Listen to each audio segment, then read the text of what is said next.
ఓం నమో వెంకటేశాయ. 2026వ సంవత్సరము శ్రీ పరాభవనామ సంవత్సరానికి సంబంధించి కుంభరాశి అక్వేరియస్ ఇంగ్లీష్‌లో ధనిష్ట 3, 4, శతభిషం 1, 2, 3, 4, పూర్వభాద్ర 1, 2, 3, ఆదాయం 2, వ్యయం 8, రాజపూజ్యం 4, అవమానం 2. సో ఈ సంవత్సరం కుంభరాశి వారికి ఎలా ఉండబోతా ఉంది అంటే, ఏలినాటి శని చివరి అంకెలో 3వ అంకెలో ఉంది.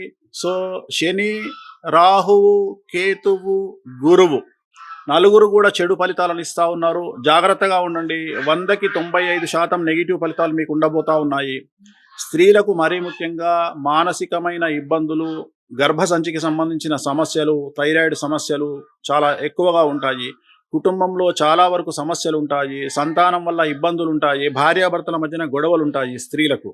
అలాగే విద్యార్థులకు చెడు సావాసాల వల్ల సమస్యలు, అలాగే మార్కులు తక్కువగా రావడం అనేటువంటిది ఈ సంవత్సరం ముఖ్యమైన విషయము. వీసాలు రిజెక్ట్ అవుతాయి.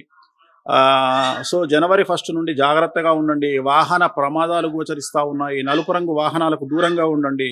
అలాగే అగ్ని ప్రమాదాలు, ఇంట్లో చోరభయం కనిపిస్తూ ఉంది. విలువైన వస్తువులను పోగొట్టుకుంటారు విద్యార్థులు కానీ, ఉద్యోగస్తులు కానీ. ఉద్యోగస్తులకు, వ్యాపారస్తులకు, కాంట్రాక్టర్లకు ట్యాక్స్ పరమైన ఇబ్బందులు, ఈడీ వల్ల సమస్యలు, ఇన్కమ్ ట్యాక్స్ సమస్యలు, సేల్స్ ట్యాక్స్, కమర్షియల్ ట్యాక్స్ సమస్యలు ఈ సంవత్సరం కనిపిస్తూ ఉన్నాయి. వ్యాపారస్తులకు చాలా సమస్యలు ఉంటాయి. ట్యాక్స్ పరంగా జాగ్రత్తగా ఉండండి. ప్రభుత్వంతో జాగ్రత్తగా మెలగండి. అలాగే ప్రభుత్వ ఉద్యోగస్తులు, బ్యూరోక్రాట్స్, పెద్ద పొజిషన్లో ఉండేవారు ఏసీబీ, సిబిఐ, సిఐడి లాంటి కేసుల పాలవుతారు. సో రాజకీయ నాయకులకు చాలా సమస్యలు ఉంటాయి. ప్రజల్లో చెడ్డ పేరు వస్తుంది, పార్టీలో చెడ్డ పేరు వస్తుంది, డబ్బు చాలా ఖర్చయినప్పటికీ ఓడిపోతారు.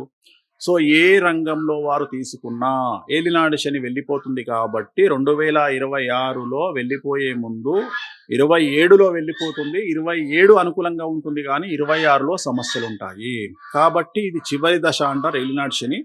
జాగ్రత్తగా ఉండండి. మరీ ముఖ్యంగా ఆరోగ్యపరమైన ఇబ్బందులు, తల్లిదండ్రుల్లో ఒకరికి ప్రాణహాని, అలాగే వాహన ప్రమాదాలు, ఇంట్లో అగ్ని ప్రమాదాలు, చోర భయము అంటే దొంగలు పడడము, విలువైన వస్తువులు కోల్పోవడము, ఇవన్నీ కూడా ఈ సంవత్సరము కుంభరాశి వారికి కనిపిస్తూ ఉన్నాయి. కాబట్టి నలుపు రంగు దుస్తులకు దూరంగా ఉండండి. సో మరీ ముఖ్యంగా నలుపు రంగు కార్లకు దూరంగా ఉండండి. నలుపు రంగు వస్తువులు, లెదర్ వస్తువులకు దూరంగా ఉండండి.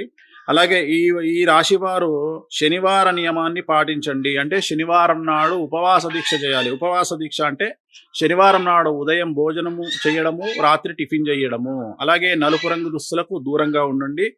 సాధ్యమైనంత వరకు తిరునల్లార్ శనీశ్వర ఆలయంలో ప్రత్యేకమైన శని పూజ నిర్వహించుకుంటే కుంభరాశి వారు సమస్యల నుండి బయటపడి మంచి ఫలితాలను పొందే అవకాశాలు కనిపిస్తూ ఉన్నాయి. ఓం నమో వెంకటేశాయ.